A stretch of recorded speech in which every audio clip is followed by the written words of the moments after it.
Back everyone, just sitting out here for the first test run on this giant tumbler. Got two buckskins I threw in there, and 3 coyotes that I just tanned in a pressure tanner, and they are tumbling. Let's take a look. Here we go, guys. I put Thompson's water sealer on the wood yesterday. Tried to seal the door a little bit with some weather stripping. I've tried raising it up off the ground to get rid of a bit of the vibration. Made sure it was completely level. So now it is level, but it is still noisy. I'm not sure how I'm going to make this quiet, more quiet. I'd like to put some sort of a silencer on it. Maybe a rubber pad underneath the motor mount, perhaps. So let me give you a look at this tensioner here. This is what we come out with here. So it does have a bit of play in here because there's no bushing. So I've just got a strap on it, just resting there to hold it from walking back and forth. Bearings are greased. It's having no problem turning this. No problem whatsoever. There's 80 pounds of grit in there, plus whatever else didn't get shook out that was sawdust. 3 wet coyote hides and 2 buckskins. I mean, you don't even know, there's no difference whatsoever. I could probably get another dozen hides in that. Well, and you wouldn't notice the difference. I was thinking about dumping another 40 pounds of corncob grit in there, but I think I'll just wait and see if this is sufficient to do it. So the purpose of this tumbler is not just to break the hides, because I've got paddles in there with wood dowel to catch the hides, to lift them up. It's going slow enough when it hits the top, it drops them. That's the break. That's supposed to break the hides. The corncob grit will clean the grease and oil, any excess off the hides, and clean the hair. And let me tell you, these coyotes went in the, not the whole coyote obviously, but the skins went in a washing machine that an old beater I have out here with some soap and water, and that seen a lot of dirt came out and everything. Well, I did have this working with a chain once before, and the chain, it was just too much on everything, too much strain. Might be better with a steel A-frame now, but with the chain before, I left it running for 1/2 hour with 3 hides in it. 2 were split and 1 was left case skin, and they were tan. And the ones that were split, I mean, after a 1/2 hour, they were pretty much broke. I had to just give them a quick over a piece of edge of some plywood, right, to finish breaking. But it took me like 5 minutes. And the fur was like so fluffed up and so shiny and clean. What I did this morning was, when I took them out of the tan, I put some softener oil, called super soft oil or something, on one of the hides, hot oil on it. Actually 2 of them. And the other one I did with neat's foot oil, which is very thin, very expensive too. Heated it up a bit, rubbed it on, then I rolled them up and put them in plastic bags, which I have to pick up at some point. But the buckskins, I re-oiled them too with the super soft oil, rolled them up nice and tight, put them in a bag to sweat it a little bit, left them out in the sun. That won't make the hair slip, they're already tanned.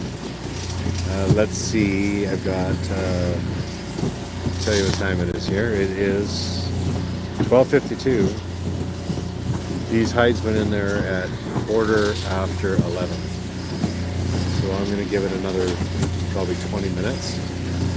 And then I'm going to take that door off, and I'm going to see if they're done.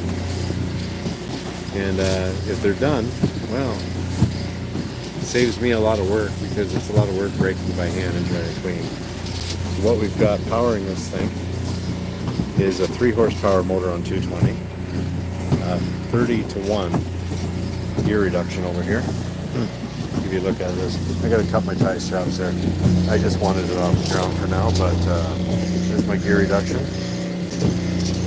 that pulley to that pulley is a 4-to-1 gear reduction. So that motor is like 1900 something RPMs. 30-to-1 brings it down from there, and then a 4-to-1. That should bring it to around, I think I worked today, it was 14 point something RPMs. Somewhere around there, but if you want to count the time, feel free. I can go sit over here and you can watch the door, and you can count how many times this thing evolves in 60 seconds. That'll give you the RPM.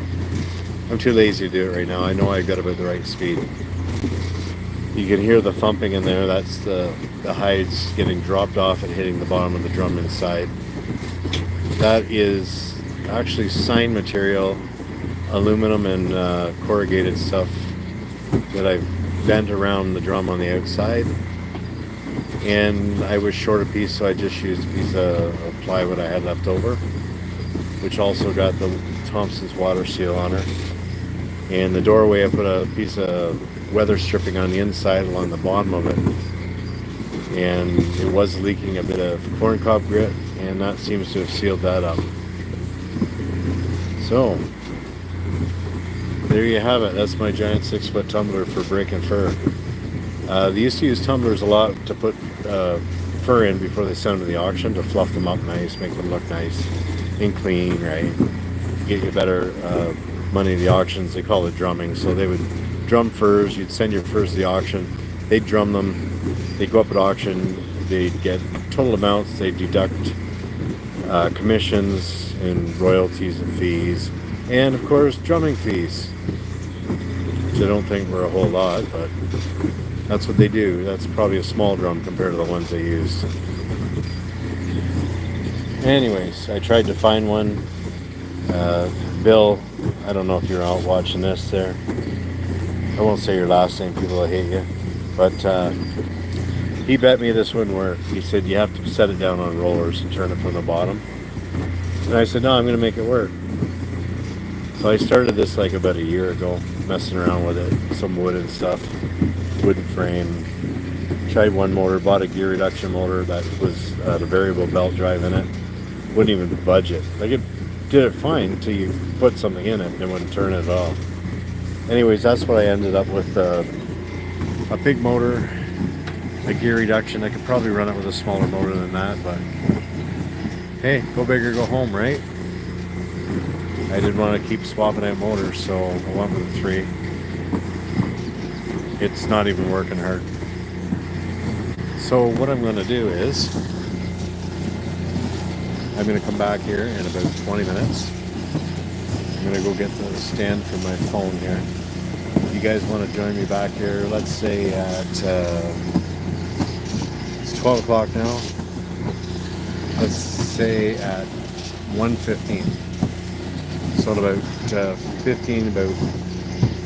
19 minutes, 18 or 19 minutes, I'm going to go live again. And I don't know what to expect really. I'm going to open that door and I'm going to start pulling hides out, and you guys can see firsthand, along with me, right in real time here, what kind of a job this contraption does. You know, I might be disappointed. You might be disappointed. I don't think so. I think they're going to come out nice. I'm going to let it keep drumming here. I'm going to go grab myself a drink. Go grab myself my phone stand. I just like to keep my eye on it out here in case the belts walk off it. But they are very long belts, 114-inch belts, and they're also made of rubber. And they're staying on there quite nicely. The strap is just to hold it, tension on it so it can't walk back and forth. But I'm going to come back quarter after, and I'm going to open her up, and we're going to take a look together. And if they're not quite done, then they're going to go in there a bit longer, but I'm pretty sure it's going to be a close. So I'll just say thanks for watching, guys, and come on back here and join me in another 15 minutes or so, and I'll open this thing up and we can see what they look like. Bye for now. Make sure you subscribe and hit that like and all that other stuff that they always tell you to do on their channels, and I'll see you shortly. Bye for now.